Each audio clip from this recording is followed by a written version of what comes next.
gentlemen, everybody, whether you're on the East Coast, West Coast, or around the world, this is Coast to Coast, and everybody is here this morning. How you doing, guys? I'm tired. I had a very busy weekend,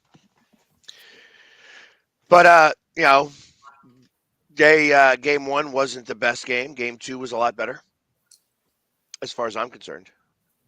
Yeah. Those pesky little men.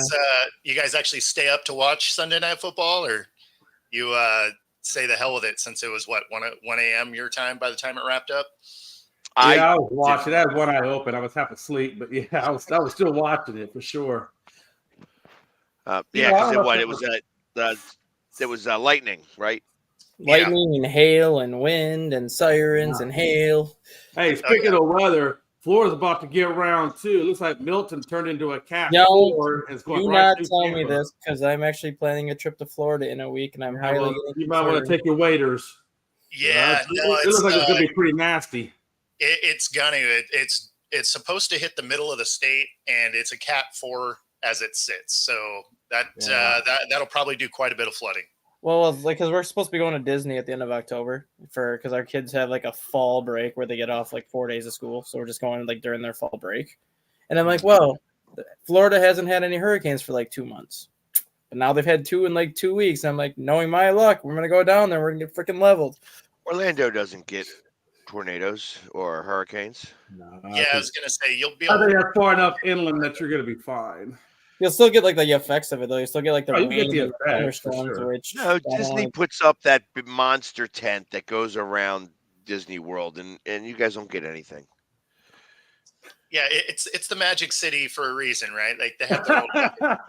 No, don't tell me that, because last year when we went to Epcot, we had 17 straight hours of rain in Epcot. It was great. One of the pipes burst. No, it was just straight rain. The whole state of Florida. The whole state of Florida was green, and Epcot had 17 hours of rain. You know, take that hat away from Mickey, and you'll be fine, right? And stay away from brooms. A lot of good action over the weekend, though, sports wise. And of course, for those of you tuning in, you would love to be part of our pre-show chat as we were talking about having to take your own sheets to hotels. So highly recommended, by the way. And if you get a mattress protector, that's even better. Hey, listen, the reason why we talked about that was because I am going up to New York for the game tomorrow, and I'm going to need to stay the night. I'm probably going to need to stay 2 nights, actually. Now that I'm thinking about it, there's no good way of being able to bring my bag into the park. Yeah. So, I'm going to probably have to stay a second night, but I'm ready for it. Let's do it. That'll be fun. Yeah. And Chris, they won't forfeit games. That will never ever happen. They will remove all the fans. Yeah. And finish the game off. Mm-hmm. If that was to occur. Even if it means coming back the next day to do it, they will do it. Yeah, they might drag out some of those COVID cardboard cutouts, so it looks like somebody's there. They probably still have all those pre-recorded CDs on file somewhere. But it cracks me up. It cracks me up that, Philly fans get all the smack talk about, hey, how we are, the worst fans and whatever. Listen, LA only cares about the Dodgers. They don't give a crap about the Rams or Chargers. They will fight in those games, though. They don't care about the teams, but they'll fight in the stands. Yeah, they usually fight each other. No, exactly. That's what I mean. It's usually like Rams fans versus Rams fans. Yeah. So I find it ridiculous, but whatever. You know what I mean? The fact that it was a disgusting display. It was funny that he was going to grab the ball and just kind of throw it back into that second ball that got thrown. Like, he actually gave a ball to a Dodgers fan who's got a kid sitting right next to him, and he threw the ball away. All right, cool. He goes, and then somebody throws a home run ball that was hit earlier at him. Oh, Yeah, and that's what spawned the entire thing. And you know what? If that happened in Philadelphia, Philadelphia would be dragged through the mud. sure. Like that's all you'd hear in every news from ESPN to ABC News. You know what I mean? To how Philly fans are ridiculous, but nobody will say a word about LA. You know, all those friggin' liberal bitches over there who all going to be crying because they ain't Here got we no go. electricity anyways. Are all throwing trash and stuff on their own field. 54,000 fans that all act like assholes. Actually, 53,000 because there's a couple nice ones. It's that moment. By, Get by the way, popcorn, let's go. if you live in California, we still love you. No, see, the best part is LA does it, and it'll still be. Imagine if this happened, how much worse it would be if it was in Philly. Right. Yeah. And like even like Philadelphia, like the Phillies and Mets fans. I mean, there's a lot of cursing that happens between these two fan bases. Yeah, of course. And I am very big on not cursing. I do not yell. After Just that. don't rewind this tape like 10 seconds. That's all. Yeah.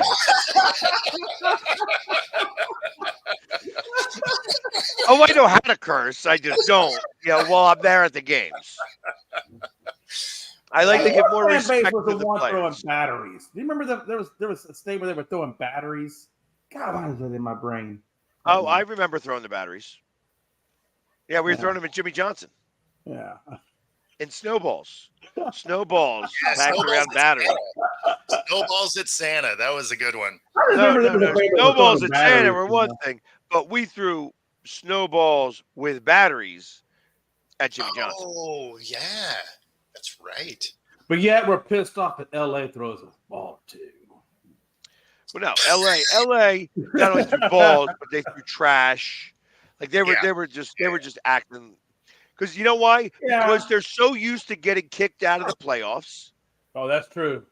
that this is going to happen again. Padres came on; they may not even play another game in LA.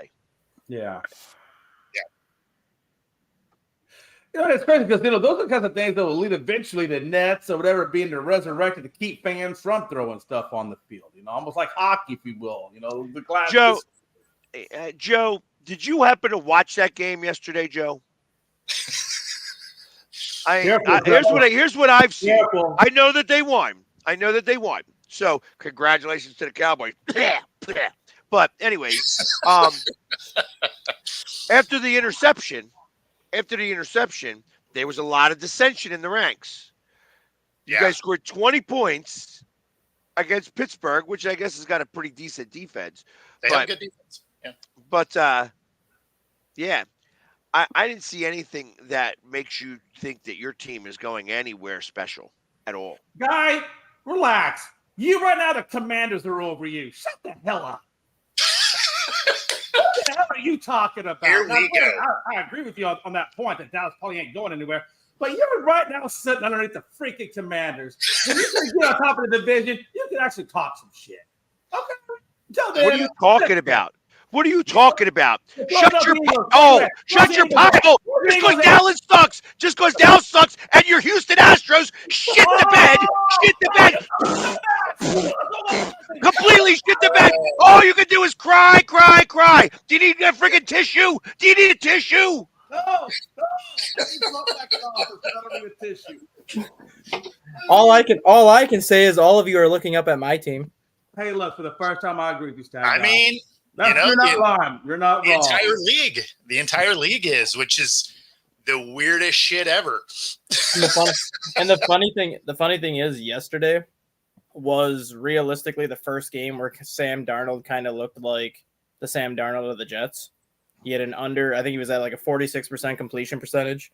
Did not play well at all. He had 0 touchdowns, 1 interception, but he did take a shot late in the second quarter where it looked like he broke his rib and he came back up. And ended up finishing the game, but after that hit, he really wasn't the same. So I'm wondering if that hit actually did take a little bit out of him, because the first half he was playing pretty well. He was, I think, through 1.5 quarters, he was like 10 for 17 passing, which isn't great, but he had like 120 yards, and then the rest of the game he was like 4 for 13 passing for only like 50 yards after that hit. So I'm wondering if that hit did have something to do with it, but Minnesota's defense bailed him out yesterday. Picked off Rodgers 3 times. Well, and that last one was so fugazi, though. It was fugazi. The refs are just. I guess they've been told to just keep their hands in their pockets when it comes to this offensive and defensive pass interference, because that was absolutely holding. Yeah. Held him up. Oh, the ball's to me. And then no call. I thought it was ridiculous, but it care. It was a penalty. I'll give you that, but at the same time, they were not calling those on Justin Jefferson all game. So if they're not going to call it on Justin Jefferson, you can't call it in that spot. Yeah, at least you're going to not call it to keep it fair, right? Like so Justin Jefferson had, I think, 1 pass interference called on the whole game, and it was where the guy pretty much like wrapped him around the bat, pretty much took his arm and pulled him down by the shoulders as the ball was in midair. But there was like 4 or 5 other plays where it was similar, where they were holding Jefferson the whole time, and Jefferson got a hand on it, so they didn't throw the flag. Well, if you're not going to throw the flag on those, you can't really throw the flag in that situation. Yeah, they have been kind of consistent at not calling some of that stuff. I mean, a week ago they tackled DK and no flag comes out. So I mean, like they have been kind of consistent in letting these guys kind of battle it out a little bit, the hand checking and some holding. But some of them are so obvious that you're like, man, you got to throw a flag. Like even on that last interception by Gilmore, though, that ball was so underthrown. Like if he throws that ball like any more like over the head of the wide receiver, I guarantee that play is called. But the fact that he threw it so underthrown and behind the receiver, where the receiver would have had to turn completely around to get it, that's probably why they don't throw the flag. Because if you're going to turn around to get it, the cornerback still has a play at that ball. Well, I mean that's where Dak. He throws that pick. If he just got some air under it, that's a touchdown. Yeah. Right? I mean, it was just wildly underthrown. It was kind of funny watching CD come back and be like, that's a subpar throw. Hey, and he should, in all honesty. I mean, that's the thing about it, right? For the Cowboys, what I'm hoping they'll see more of is player accountability. And if you need your guys to come out there and hold each other accountable, that's great. I'm all for that, Yeah, I mean, I don't know if it matters in that particular It situation. probably does, but it's nice to see that he threw a bad ball. Yeah, for sure. Yeah. If it ends up in the other team's hands, you probably are going to the sideline like, oh, you know what? I think I might have messed that up. Yeah, for sure, right? Jeez. Yeah, absolutely. Man. Yeah, I think this one. I gotta agree.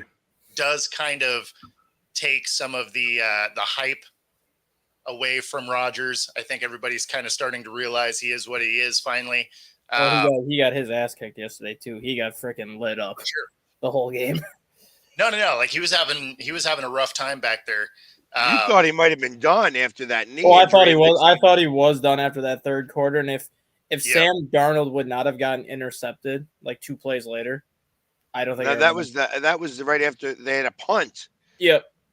And then Darnold threw a pick on the second play of the series. If Darnold doesn't get intercepted there and Minnesota puts like a decent drive together where they get a field goal out of it, I don't think Rodgers would have came back in. I think it was more so that the ball was intercepted at Minnesota's 35-yard line. Rodgers like, okay, I'll try to come in and get a touchdown, which they got the touchdown out of it. But outside of that, it was pretty much nothing. Yeah. I mean, he was hurting. He wasn't hurting all day though.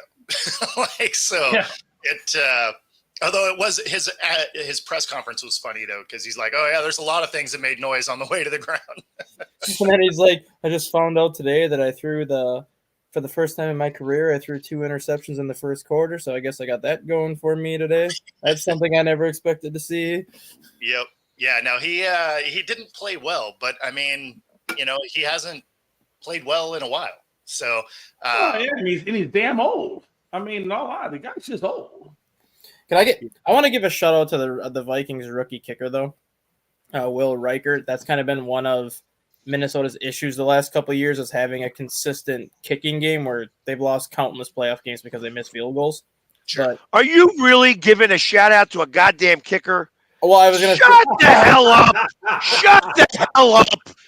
Nobody cares about the kicking. do. The guy is Stop! 7 Stop! for 7 in field goals over 50 yards so far. I would rather hear about your high school baseball team than you giving a shout out about a kicker. On this note, though, Washington's no joke. They look good. They look good. Give a rookie quarterback a competent offensive coordinator in Cliff Kingsbury, and look what happens. Yeah, just wait till he gets hit one time. He hasn't been hit at all, really. He hasn't had many sacks or anything. Like even as he's running down the sideline, he was running down the sideline, and the guy just gave a little like tap to push him out of bounds. Like, hit that son of a bitch. That's right. I know they got so many dang rules of what you can't do to a quarterback. I don't blame the guy for almost tapping it because you probably don't want to get a damn penalty. Well, since Like, we're no, or whatever. You absolutely do that. Like the way that the way we were coached is like, if you're going to get a penalty, Smack him. Smack him. Yeah, You know what? You're going to get a 15-yarder. You're not doing anything wrong. You know what I mean? You're just hitting him hard. He was in bounds.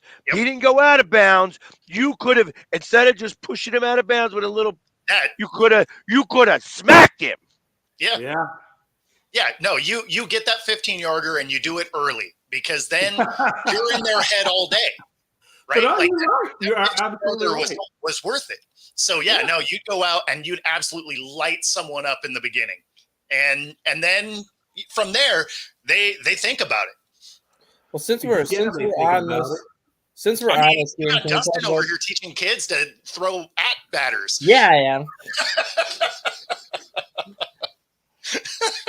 If you can't strike them out, just beat them. Since we're on the Cleveland and Washington game, can we talk about Deshaun Watson basically quitting on his team mid-play yesterday? Yeah, that was wild, right? Did he always start? I thought he quit it from the beginning. No. He legitimately left. It was a 24-3 game. Washington was up 24-3. Yeah. It was, I think, a 4th and 2 at the Washington 39 or 38 yard line, which is too deep for a field goal, but it's kind of one of those spots where it's too close to punt, so you have to go for it. Yeah. Kevin Stefanski call the timeout right before it to basically come up with a play for 4th down. So because Stefanski's going for it, there's 4 seconds left on the play clock, and the ball still hasn't been snapped, so the announcers are like, they can't afford to use another timeout here. Deshaun Watson walks off the field mid-play and takes a delay a game. Yeah, just straight up. Didn't even call the timeout. Just literally left the field, walked off the sideline, takes it to Leah game for the punt. Yeah. Took his helmet off, just like. And Stefanski's looking at him like, what the fuck are you doing? Yeah. No, it was wild. It was wild. I'm gonna go get myself a massage. That's pretty much what he was thinking. He literally, his helmet was, I'm surprised they didn't actually throw a flag for a 15-yard penalty, because he took his helmet off before he got to the sidelines. Like, he literally just checked out. He's like, nope, we're done here. And walked off. And like, what are you doing? I think the only reason they didn't is because they got the delay. Yeah. The flag was already out. Stefanski's a very, mild-mannered head coach. Like, he gets angry, but he doesn't get angry like a lot of these other coaches do. That was legitimately the first time in his 5 years at Cleveland where I thought he was about to lose his shit on a player. And he should have. Well, I mean, you would. The leader of your team just quit. I mean, how do you not get pissed? So, did he go back out and play again anymore afterwards? I mean, he did, but a guy was, 13-27 for 148 yards passing, so did he really show up and play anyways? Well, no. I mean, that's the thing, is I don't know why you would have let him back in the game after that. I don't know why you even let him back to his locker room. I'd just take his damn helmet and say, hey, you're out of here, man. Yeah, no, that's the thing, is you'd just be like, oh, okay, this is what we're doing. You're done for the day. At this point, if I'm Cleveland, I cut his ass and just eat that contract. Yeah, that's what I'm saying. He's not helping you at all. He's hurting you more than he's helping you. And try to trade him and see what you can get. You ain't getting shit. Nobody as a Brown. Nobody would take him at this point. If you've seen how bad he's played this year, no one's taking. No one would take him. No, That's what not I'm a saying. chance. So at the end of the day, I think, like you said, you just cut him beneath the contract. I mean, nothing about fully guaranteed contracts. I mean, he probably thought, well, I got my fully guaranteed $200 million. I mean, I'm good. But Cleveland, that's why Cleveland kind of has this in the driver's seat a little bit too, because of the accusations that have now been filed against Deshaun Watson that the NFL is looking into. Yeah, they hope they're true. Yeah, like if they cut him, they're hoping these things come out true because then they don't owe Watson. Oh, for sure. Then they get him off the hook. Yeah. Or right now at this point, I would just suspend Watson and just be like, you're suspended for X amount of games. We're going to start Jameis Winston the next 3-4 games and see if these accusations are true. And if they're true, bye-bye. I mean, they might actually have a better shot at playing better, under Winston. I mean, sometimes it happens. At least he's going to go down swinging. Right. Well, the thing is you'd at least see some effort. I think that's probably the biggest thing at this point with Deshaun is it doesn't even look like he's really trying because it's not like his game is getting better or anything like that. I mean, just about anybody in the league, you could be a third stringer and put up 150 yards in this league. Yeah. Like, the rules allow that. I mean, and if you're Houston Texans management, they're probably thinking to themselves, man, I'm glad we got rid of that shit show. Well, I mean, of course. Hey, damn. That was some years ago at this point. But but I mean, they're probably thinking like, God, that was the best thing ever to get rid of that guy. Oh, no doubt. And Joe, we will talk about the Seahawks here in a little while. But it's I don't know how you let him back out on the field. Like, as a coach. And this comes 1 week after he basically publicly announced on Twitter that why would I call more design runs for myself? I'm not a running back. I'm a quarterback. If your coach is calling a design run, you take the fucking design run. Yeah. Like, sure. He's basically trying to get out of Cleveland. And if you're trying to get out of Cleveland, no team is going to pick you up at this point for how bad you have played. Oh, no question. Well, that and plus your attitude. I mean, all of it, right? I mean, the whole nine. I mean, it's one thing to have bad play, but to have a bad attitude or whatever they can't think about the game, that's even worse. See, that's what's wild to me, right? Like, if you were wildly underpaid, I get the bad attitude going to work, right? Like, we've all had jobs where we didn't get paid enough and the job sucked, right? You're getting 230 guaranteed, right? Yeah. To play for a team that has a good enough roster to win. Yeah. I mean, sure. Why wouldn't you be trying to go win? Because, I mean, you're getting the money either way. How about you get out of there with some hardware too? Now it's the Browns. I don't think they're going to do it, but it's still like, why wouldn't you be putting maximum effort in rather than just kind of lackadaisically going around the field and then, deciding, I'm just giving up on this play altogether. Because there was still time to try at least a comeback, right? I mean, they weren't going to get there, but there was at least enough time in the game when he did it to do it. Yeah. Because Miles Garrett or even Amari Cooper and company. I mean, you got to be thinking like, man, we're wasting our years under this bullshit. Yeah, I feel like that's just the Browns, though. Like, that's where your career goes to die. Well, the thing is, I agree. I agree. Well, Stefanski has already said that he's not benching Watson, but I think a lot of that, I don't think it's even in his control at this point. I think a lot of that has to do with the Browns' ownership for what they gave up to get Watson and how much they're paying Watson. Even if Stefanski said he wants to bench him, I don't think he has a choice. Good point. The hell with that. Right? Because this guy's going to cost you your job if you're the head coach. It would, but without having Nick Chubb right now, I think his job was safe regardless this year, just because of how important Nick Chubb is to that offense. It's not even just that. It just ruins your ability to get your next job. Yeah, that way.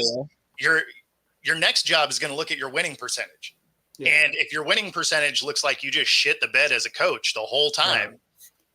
Right? Like, context doesn't necessarily matter years later, right? Like, when you look back at stats, you don't look at the nuance of why the stat was the way it was. You just look at a win percentage and you're like, oh, okay, you just weren't a very good coach. And so, I would be like, hey, at the end of the day, we have a good enough roster to win some games. We have a backup that can win us some games. Not that I think he's great, but you'll at least get effort from him. I mean, he's better than what Watson's been showing. Yeah. I'll tell you what, though. Hey, if I'm Nick Chubb and I'm trying to come back from injury, I wouldn't want to come back to this place. I mean, if I'm Nick Chubb, I'd probably say, look, either trade me or give me something better than what you guys got out there right now. Because there's no sense me trying to rush back out this leg injury under this kind of crap. I mean, damn. I mean, even though he lost yesterday in Jacksonville, a 42-year-old Joe Flacco looked better than Deshaun Watson yesterday. Oh, for Oh, sure. no question. And No like question. Joe Flacco was the backup last year who got him into the playoffs. So it's just like coming into the offseason, I felt Cleveland never should have let Joe Flacco walk. I thought they should have brought him back on another 1-year deal where if the team gets off to a 1-4 start, you can put Flacco in there because you were in the same situation last year where the Browns were sitting at 2-5 or whatever when Watson started to struggle, and then Flacco came in the last 5 games and Cleveland went 5-0 to make the playoffs. Well, I think that's why they went with the backup they did, because at least the style of play is closer, so you don't have to change the way your offensive line blocks and all of that. When this would be, kind of funny, but also you'd be a little bit worried that he'd get excited about it. I mean, he would pull up. Hey, I'm going to say it for somebody else. I mean, if you tried to rough him up in the locker room, all he would do is just call P. Diddy for all the baby oil. Oh, man. Are we going Diddy already? Damn, so we haven't even got to the halfway point yet. I know, right? Great commercial break. It would be like it would be like that scene in Joe Dirt with the guy in the hole. all of a sudden, this is the late night show. Like, what do we... Why the fuck does a buffalo come up to a bar saying, "What the fuck, Marty?" Exactly. I'll tell you one thing though. Hey, for as crazy as this NFL week has been, the amount of upsets in college football, particularly Alabama, shit in the bed, was amazingly awesome to watch. That was pretty great. I mean, literally. Every top team was, I love the fact that they took it what was it, like an hour down the road.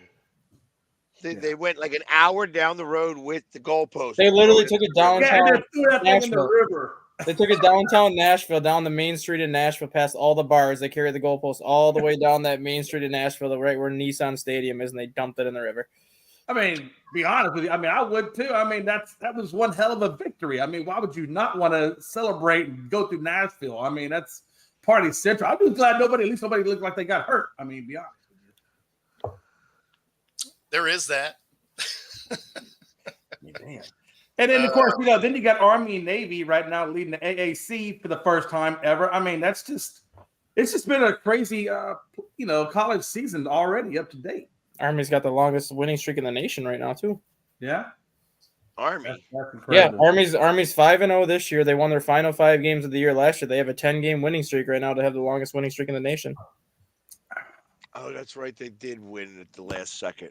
Yes, last year against Navy. I thought Navy beat them last year. Mm-mm. No killer.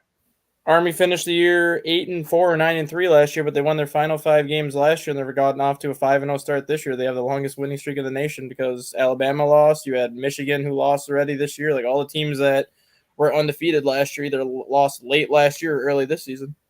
Yeah, in fact, they collected their second loss against Washington this weekend. With Michael Penix in attendance. Yeah, he was like because the Falcons had their bye this week, so Michael Penix was there. Oh, that's funny. Yeah, no, that was pretty great because I have friends that are Michigan fans that were talking a lot of shit.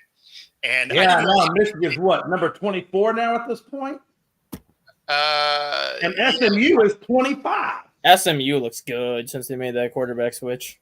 Yeah, they do. They honestly do. It was funny, though, because I just had nothing for them, right? Because I was just like, we lost our coaching. We lost most of our returning students. And, the Huskies found a way to lose to Rutgers.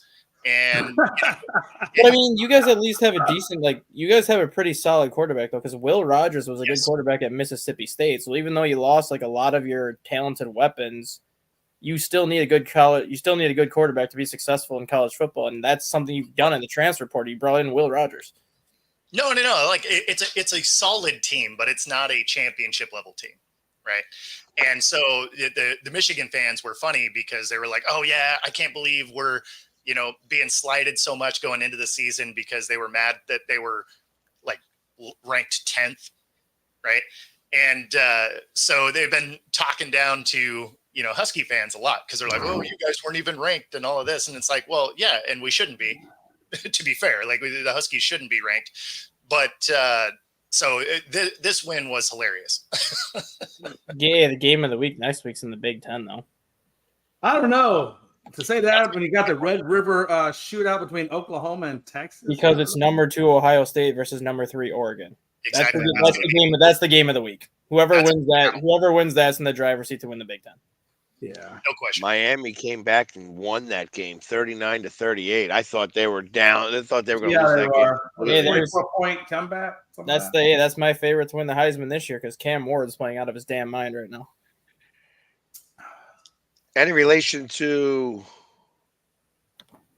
the Ward quarterback? What's his name? Quarterback from 90s. Charlie Ward? No, Charlie Ward. I don't think so. I don't know. I don't know either. I can look.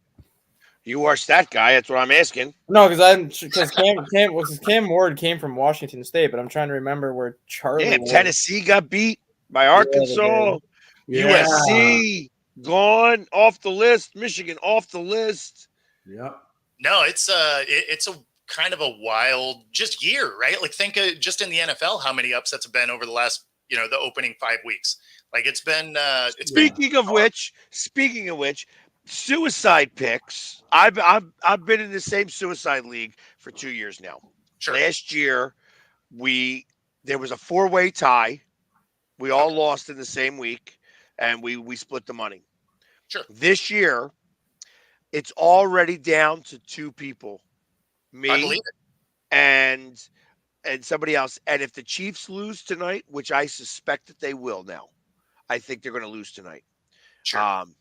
I will win again in week 5. No, it's wild. Like it makes no sense. The 49ers losing yesterday helped. Two guys out. Now I got 1 guy left because I chose Washington this week. Okay. All right. Which was a good pick on my part. No doubt. And Cam, You're going up against Casey. Because I do it with a girlfriend of mine. She's like just a girlfriend who's a friend of mine, and she said Seattle, and I'm like, I don't like Seattle this week. I like Washington this week. Yeah, no, I mean going into that game, that's why I was like, man, Seattle should win, but it's not going to be a blowout. Like this will be a much closer game than it should be. And then they just didn't show up at all. So we had that going for us. Cam Ward is not related to Charlie Ward. Right. Okay. Is it Heinz Ward then? That being said, we're at the halfway point. Brings us to True Fusion Gym right here in the Pacific Northwest. They have 3 locations in Bellevue, Ballard, and University Village. You use the QR code on the screen and get a free 5-day pass at any of the 3 locations. Pilates, boot camp, yoga, bar, and more, including hot rooms. Find your edge at True Fusion Gym. And of course, if you are into sports betting, you can bet right alongside us here at Coast to Coast. Use the QR code on the screen. Get 125% of your initial deposit, up to 3 of those. There's also a 10% bet guarantee if you happen to suck at betting. And, if you're playing this year with the amount of upsets, there's a very good chance that you're not good at it. So use the QR code. Again, 125% of your initial 3 deposits. All right. What a time to be alive, man. Jeez. Oh, man. So, yeah, to answer Joe's question a little bit earlier. So the Seahawks, it was interesting because you thought that they were going to be able to run the ball on them with the amount of injuries there were in the middle up front. Running the ball was going to be easy because they were bad at run defense, even when everybody was healthy. So that was going to be a feature of the game. But then when you look at the entirety of the game, the team just didn't show up. There was no offensive production at all. This score actually should have been much worse than it was. That fumble that was returned 102 yards, based on the camera angle that it had, very easily could have been called a touchdown for the Giants. But yeah, I think it was in the second quarter, the Giants had already put up roughly 176, 179 yards. And the entirety of the offense for Seattle had, I think it was like 46 yards. So it just had absolutely nothing going on. fast forward to the end of the game, although there really should have been a flag on the play, special teams, they block a kick, return that for a touchdown, which is how it ended up 29-20. And they got beat in all three phases of the game. They did not look prepared for this. It's almost like they were looking at the 49ers already.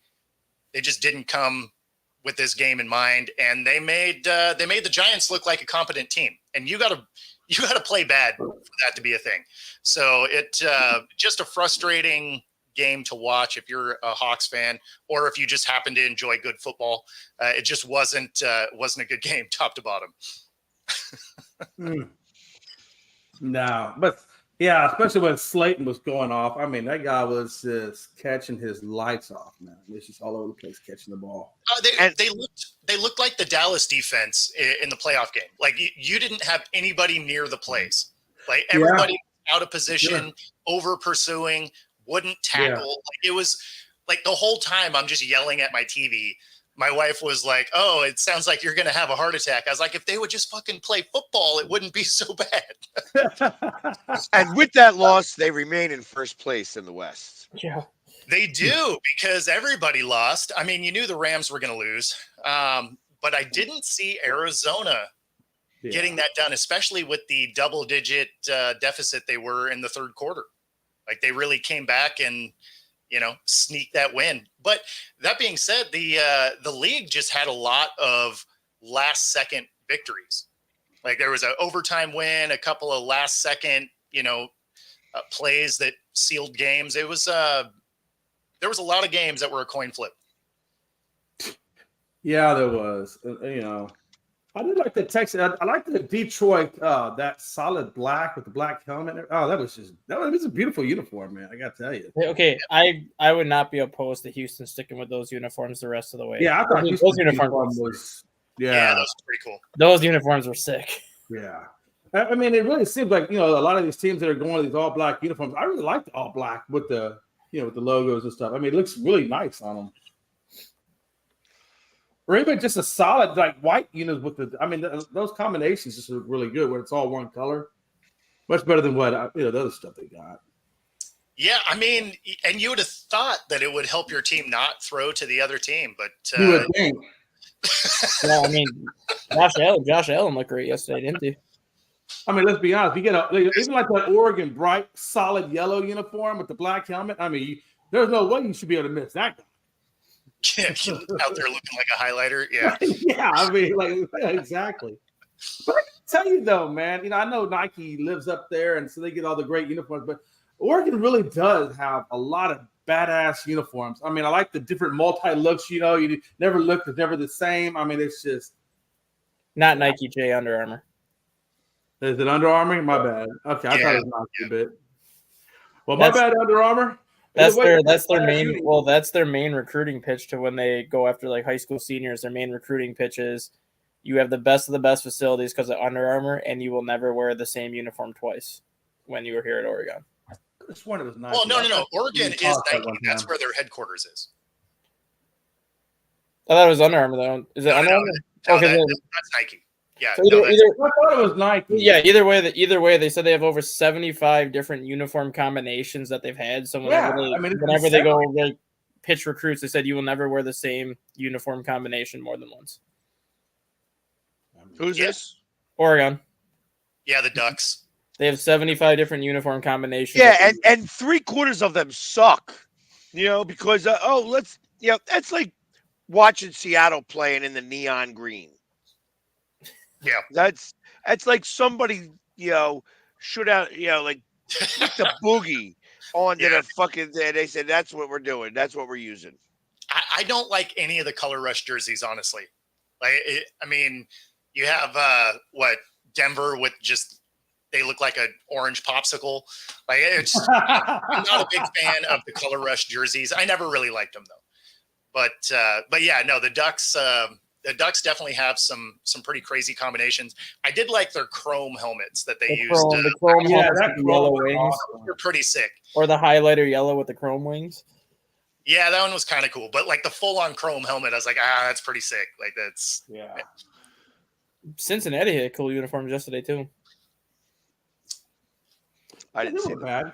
So you had like the black jerseys that they usually have with the tiger stripes across the shoulder, but instead of going with the white pants, they went with orange pants with the tiger stripes across the side of those. Yeah. Oh, all right.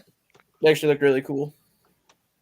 I like it. I like the jersey. Where the jersey matches the pants. I like that look better than the off brand with the stripes going down the side. I don't know. To me they look cleaner. You don't want it to look like you raided a Walmart? I got you. It's fine.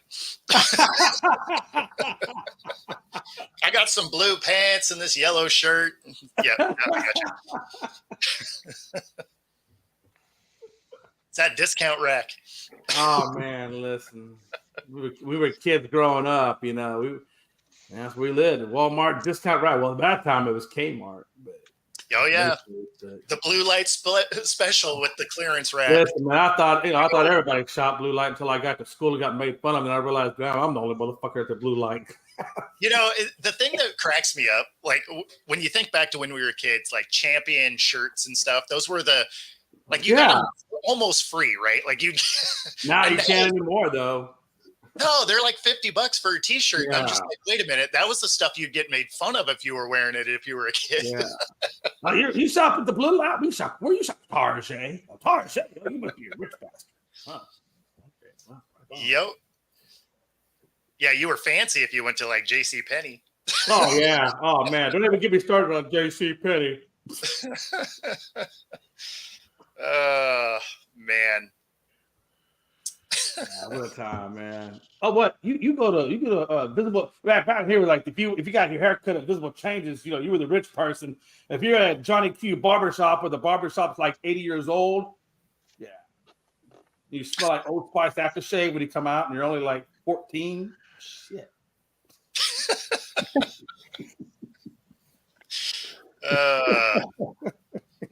See, you were still fancy. It's when your parents were cutting your hair. That's man, yeah.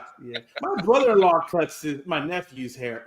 He does the guy actually does a pretty good job. I mean, but it's not really hard because their hair. He lets the kids grow their hair long, so I mean, it's just. That's just trimming it up. Yeah, that's no big deal. Yeah. But now the person got the BP job. Now he's got to have that corporate look, and it just don't look the same. So I got a question for you guys. That's unrelated to sports, but need an answer to this, and maybe some of the intelligent viewers that we have could help out with this. Yeah, you should get a shot record before you go to the hotels in New York. Go ahead. Well, I mean, if you're looking for an intelligent answer, you probably need to search the comments. Yeah, because it ain't coming from Jay. So. Oh man, that's okay though, man. Hey, you gotta have intelligence. Sometimes common sense will do you. It's fine. What do you got? So I don't know if you've noticed any of my videos. I have TickPick as a sponsor. Yes. And I have been using putting a sticker here. Yep. On the side of my jersey, which sounds like a great thing. It actually works most of the time, or half the time, or a portion of the time. However, it's not sticking very well anymore. Why can't you just as I move around? Well, I can't safety pin the sticker on. You can't just stick it through, like make a hole to stick it through the hole, or even like hole punch it. Like you do like a hole punch and then just hole punch it into the jersey. No, don't wreck the jersey. What are you talking about? Well, I mean, it's just a pinfall. I mean, it's not like you're just. No, I understand what he's trying to say there.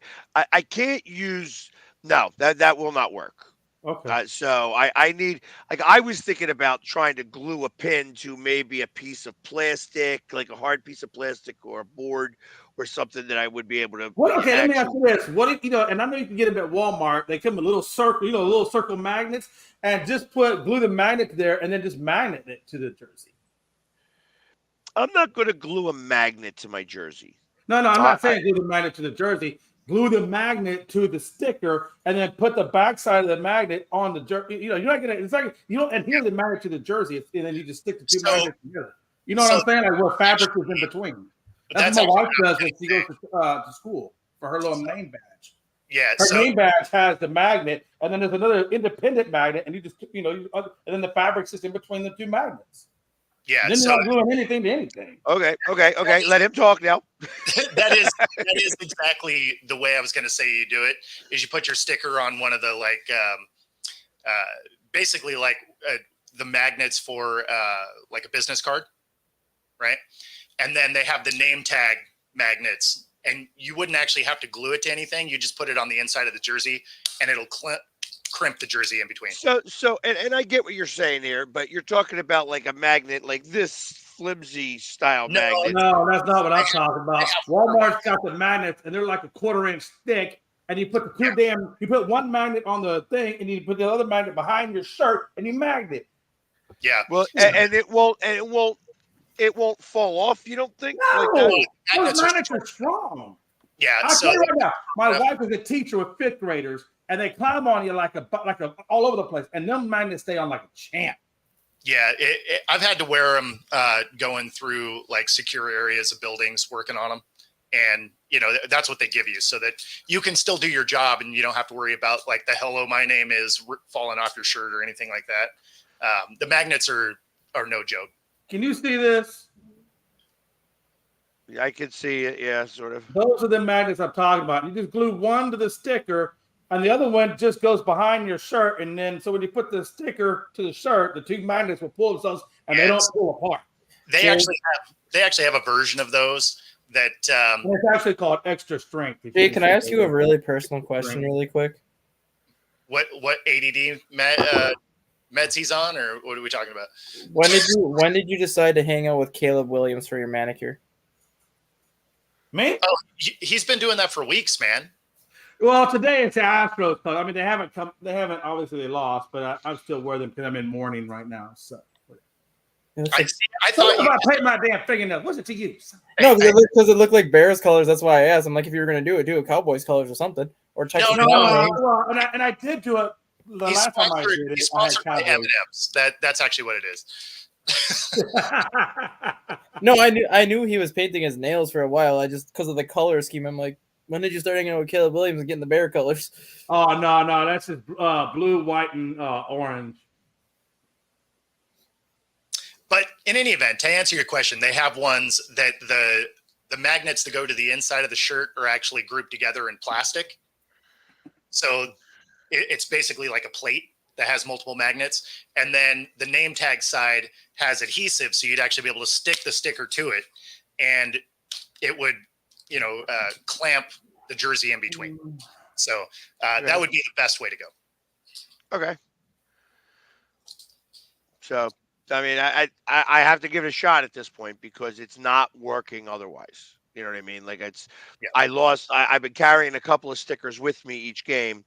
And I saw those things on there. It didn't look good because I know what you were trying to do, but because when you're on your badge, the ends were kind of curling up. They start to curl up a little bit, and then as I move around, because I'm like, doing this or whatever, it starts to pop off. Now, interestingly enough, it wasn't it's exactly the the tick look of pick an ones. icon, and you're an icon, and we need more iconic shit.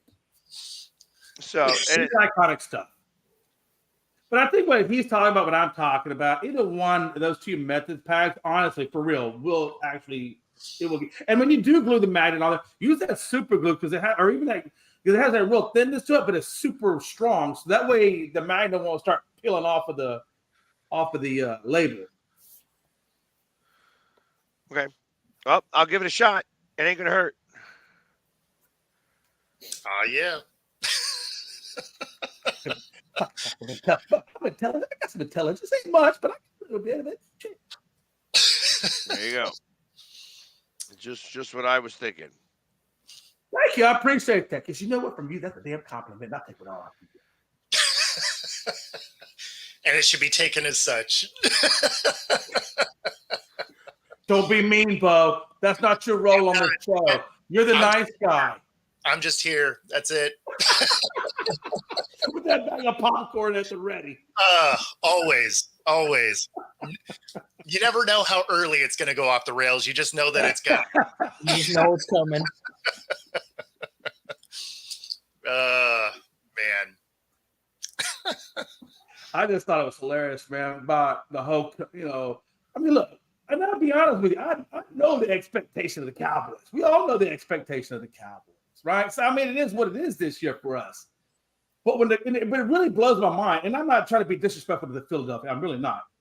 When the Commanders are at the I'm top trying of to our be, but I'm division, gonna be. think about that. I mean, when the Commanders, the fact-based thing is when the Commanders are at the top of our division, it really just makes me scratch my head thinking like, damn, what is going on? Literally, I mean, what's going on? I mean, I know Jalen Daniels is a good quarterback and all and stuff, but good Lord. Well, no, I didn't see this coming. They're playing good team football. Like that. That's true. I mean, no, you're right. I mean, but when hero. McLaurin actually has a guy that can get him the ball, then it really does open up the run game, and everything else falls into place. You know, Yeah, I mean, football. It's the way it's supposed to be well, played. Well, that's the way it's supposed to be, right? But we all know that that's not all the way it's the case. No, but that's why they're playing well, because no one else in that division is playing complete football right now. Well, and the other thing is too with Dan Quinn, though, if you go back to his track record in Atlanta before everything fell apart, when he had the most success he had, it was always like complementary football. Like he had a very high-powered offense with Matt Ryan, Julio Jones, and like that offense back in 2017. But they also had a defense that year that led the NFL in sacks. They also had a kicker who was the most accurate kicker inside 50 yards that year. Like whenever Dan Quinn's been successful, he's had that complementary football, and it's 1 year, maybe 2 years at most, where he has like all those pieces working together. And right now he's got all those pieces working together because he's got a good offensive coordinator with him. He's got a good defensive coordinator that knows how to execute the scheme that he's put in place. Absolutely. I mean, when you look at championships, it's very rare for it not to be a team that plays good complementary football. Does it happen? Sure. Is it an outlier? Absolutely. Yeah. And one thing is, for Cowboys organization is, I want you to look at Washington. The minute they got rid of Dan Snyder, that team started looking like on the up and up. Everything just started to get better within that organization. And I hope, maybe Stephen Jones can look at that, but it ain't going to happen. I mean, but that's what the Cowboys did. Seriously, that's but the way I see what's going on in Washington. Where this was going. What's going on in Washington is exactly what I'd like to have go on at the Cowboys. I mean, we need new ownership for us to be able to finally turn the page and get better and hire the right people in the management spots. And that's exactly what Washington is doing now that, Snyder's not there. Okay. But it could also go the other way if you look at it could. But, 3 decades of the same stuff, I'm ready for it to go, even if it does go the other way. Hell. I mean, I don't know. It depends on who you get at the helm.